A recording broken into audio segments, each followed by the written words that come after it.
मुझे समझ नहीं आती कि क्या हम रियलाइज नहीं कर रहे कि हम अपने मुल्क को, माशी नुकसान तो एक तरफ है, हम इस मुल्क की अखलाकियात किस तरह तबाह कर रहे हैं।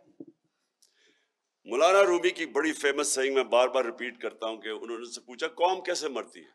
उन्होंने कहा कौम तब मरती है जब अच्छे बुरे की तमीज खत्म कर देती है।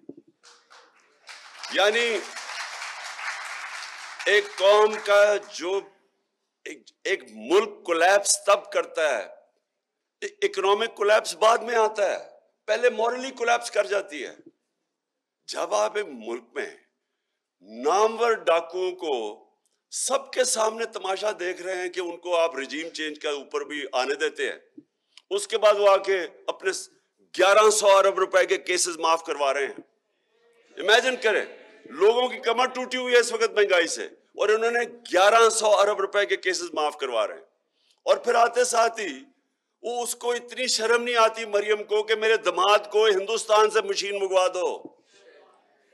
और फिर उसकी एक मिनट बस, और फिर ये भी नहीं शर्म आती कि उसकी हाउसिंग सोसाइटी कोई बन रही है तो उसमें उसके अंदर जो ग्रिड स्टेशन है वो कुछ 60-70 करोड़ रुपए का होता है, वो कौम पे डाल दो। शहबाज कहता हाँ वो हमने करवा दिया, यानी अवाम उसके पैसे देगी।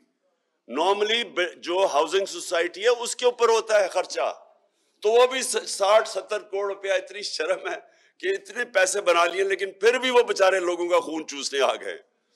और फिर वो कह रहे जी वो मरियम नाराज ना हो जाए।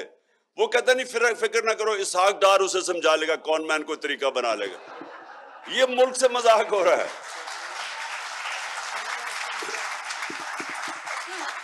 ये अरबोपति बन गए, मुल्क को मकरूज कर गए।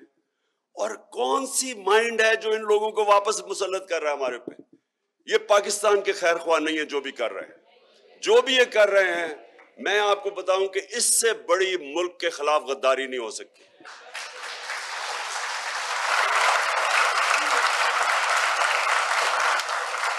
हमारा इतना हेल्थ कार्ड हम लेके आए और आप अंदाजा नहीं लगा सकते कि ये गरीब घराने के लिए कितनी बड़ी नेमत है।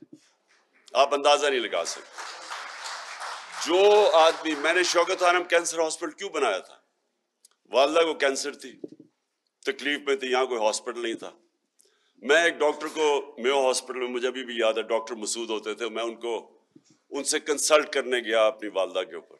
बाहर मुझे उसकी वेटिंग में एक आदमी नजर आ गया, बूढ़ा आदमी।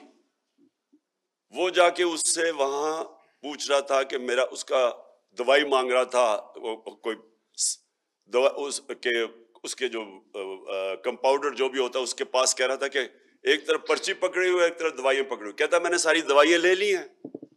उसने कहा नहीं आपने नहीं ली, आपने अभी ये भी लेनी है। तो उसकी मैंने शक्ल देखी, बूढ़ा आदमी। तो जब वो गया मैंने उससे पूछा क्या हुआ उसने कहा ये सारा दिन मजदूरी करता है और सारी रात अपने भाई के साथ बैठता है जो कैंसर से मर रहा है। तब मैंने फैसला किया कि हमारे जैसे लोगों को इतनी तकलीफ, इमेजिन करें बेचारे गरीबों के ऊपर क्या गुजरती। तो सोचे कि किसी घर पे बीमारी होती है, वो पहले से ही सबसिस्टेंस मुश्किल से अपना, और आजकल के जमाने में तो मैं सोच भी नहीं सकता जो बिजली का बिल दे, बच्चों के स्कूल फीस दे, क्या करे। और एक बीमारी होती है, सारी एविडेंस शो करती है कि एक ऐसी बीमारी आती है, सबसे ज्यादा जो लोग गुर्बत की लकीर से नीचे जाते हैं वो एक घर में बीमारी आ जाती है, उसमें सारा घर बार अपना पैसा पूसा खर्च करके मकरूज हो जाता है। तो वो हेल्थ कार्ड इन्होंने बंद कर दिया। और वो बेहिसी देखें इन लोगों की, वो ये कह रही है कि इमरान खान को फायदा हो जाएगा इससे, इसलिए बंद कर दो। वो दूसरा भी सोच रहा है, हाँ वो कह रहा है, वो दूसरा कह रहा है, वो शहबाज शरीफ, कि हाँ बंद कर देते हैं और मैं कहूंगा हमारे पास पैसा नहीं है।